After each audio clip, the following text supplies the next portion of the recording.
Hello friends, आसनाथ किचनमध्ये आपलं सगळ्यांचं मनपूर्वक स्वागत आहे. आसनाथ किचन आपल्यासाठी आज घेऊन आले विशेष करून लहान मुलांच्या आवडीची डिश, चटपटीत कुरकुरीत अशी शेजवान बटर चकली.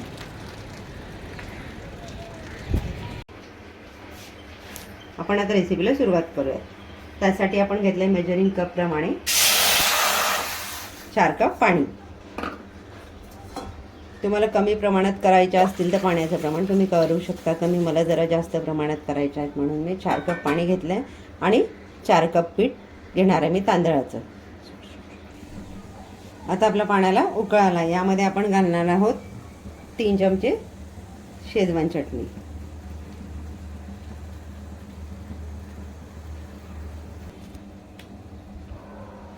आपण घालणार आहोत 3 चमचे बटर.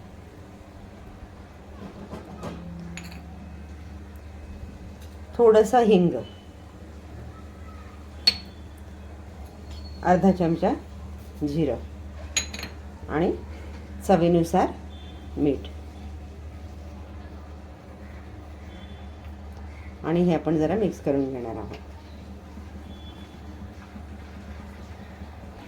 आता आपण यामध्ये टाकतो आपलं तांदळाचं पीठ.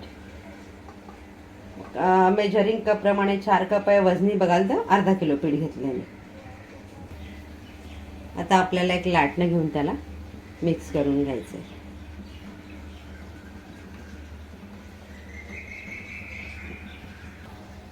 आपलं पीठ सगळं मिक्स करून झालं आहे. गॅस घालवून याला एक 5 मिनिटं आपण वाफेवर ठेवून देणार आहोत.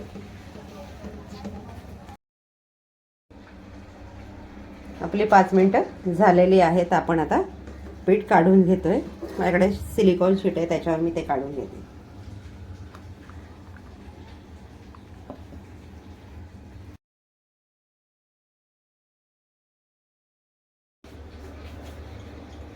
आपलं पीठ आता छान एकजीव मळून झालेलं आहे.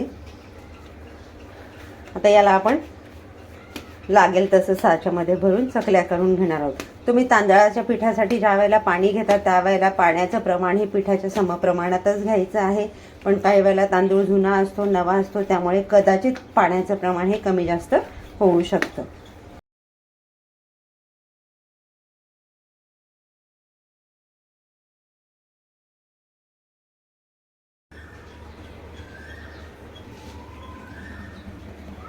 आपण तेल गरम करायला ठेवलं आहे. तेल छान गरम झालं आहे. साच्यामध्ये पीठ भरून चकल्या पाडून घेतल्या आहेत. आता आपण गरम तेलात आपल्या चकल्या सोडतो. ज्या वेळेला तेलात आपण चकली सोडतो त्यावेळेला गॅस आपला हा फुल असावा, जेणेकरून चकलीचे तार मोकळे होणार नाही. एक मिनिट आपल्याला फुल गॅसवरच चकली तळायची आहे. नंतर आपल्याला गॅस कमी करून चकली छानपैकी कुरकुरीत होईपर्यंत तळून घ्यायची.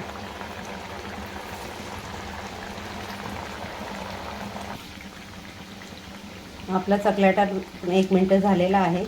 चकल्या थोड्या कडक लागायला लागल्या आहेत. आपण गॅस कमी करून चकल्या पलटून घेणार आहोत. आपले चकल्या आता तळून होत आल्या आहेत. चकल्यांना तेलात येणारे हे बबल्स कमी झाले की समजावं आपल्या चकल्या तळून होत आल्या आहेत. चकल्या मंद आचेवर छान तळून घ्यायच्या, नाहीतर नंतर तळून झाल्यानंतर थोडा वेळ ठेवले की त्या मऊ पडतात. त्यामुळे मंद आचेवर चकल्या हे तळून घ्यायच्या आहेत. आपली पहिले बॅच रेडी झालेले आहे. आता आपण पुन्हा तळण्यासाठी चकल्या घालतो.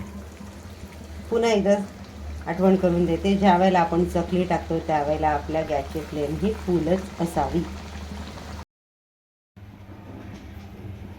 चकलीच्या कडा छान चिपकवून घ्यायच्या, जेणेकरून आपल्या चकल्या तेलात मोकळ्या होणार नाही आणि छान तळल्या जातील. आपण शेजवान चकली बनवताना शेजवान चटणीचं प्रमाण तुम्ही तुमच्या आवडीनुसार कमी जास्त करू शकता. फ्रेंड्स, तयार आहेत आपल्या चटपटीत कुरकुरीत शेजवान बटर चकली.